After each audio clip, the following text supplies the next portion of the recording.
সবাই আমার ছেলেটার একটু সাহায্য করেন, আমার ছেলেটার সুস্থ করে আনতাম, আপনারা তো এটাই আমার হাত জোর করে। 2 বছর 8 মাসের রুদ্রিকে বাঁচাতেই সাহায্যের আবেদন। মুখ্যমন্ত্রী ও রাজ্যবাসীর দ্বারস্থ পরিবার। উষাবাজার বৈশ্যপাড়া এলাকার বাসিন্দা রাজীব সরকারের পরিবার বর্তমানে এক কঠিন সময়ের মধ্য দিয়ে দিন কাটাচ্ছেন। পরিবারের 2 বছর 8 মাস বয়সী ছোট্ট শিশু রুদ্রিক সরকার গুরুতর অসুস্থ হয়ে চিকিৎসাধীন রয়েছে। পরিবার সূত্রে জানা গেছে, রুদ্রিকের লিভার সম্পূর্ণভাবে বিকল হয়ে গেছে। চিকিৎসকদের মতে শিশুটিকে সুস্থ করে তুলতে দ্রুত উন্নত চিকিৎসা এবং প্রয়োজনে লিভার ট্রান্সপ্লান্টের মতো জটিল চিকিৎসার প্রয়োজন হতে পারে। এর জন্য বিপুল পরিমাণ অর্থের দরকার, যা জোগাড় করা পরিবারের পক্ষে অত্যন্ত কঠিন হয়ে দাঁড়িয়েছে। এই কঠিন পরিস্থিতিতে রুদ্রিকের পরিবার রাজ্যের মুখ্যমন্ত্রী মৈনাক সাহার সমগ্র রাজ্যবাসীর কাছে মানবিক সাহায্যের আবেদন জানিয়েছেন।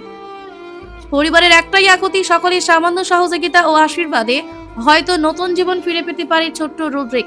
পরিবারের পক্ষ থেকে জানানো হয়েছে, সমাজের বিত্তবান ব্যক্তি, স্বেচ্ছাসেবী সংগঠন এবং সহৃদয় মানুষের সহযোগিতা এখন অত্যন্ত প্রয়োজন।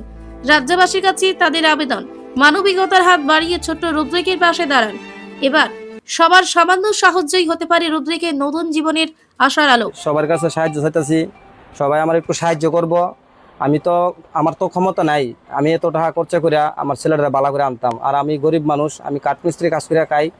আমি 20 লাখ 30 লাখ টাকা লোকটে আমি করতে কেন? অনেক যদি সবাই আমার সাহায্য করে, 1 টাকা 2 টাকা সবাই সাহায্য করে, আমরা মুখ্যমন্ত্রী মানিক শাহ যদি একটু আমার একটু দেহে, তাইনে যদি একটু আমার প্রতি একটু মায়া করে, তাইনে আমার ছেলেটা একটু ভালো করে দিতে পারে, তাইনে পারবো।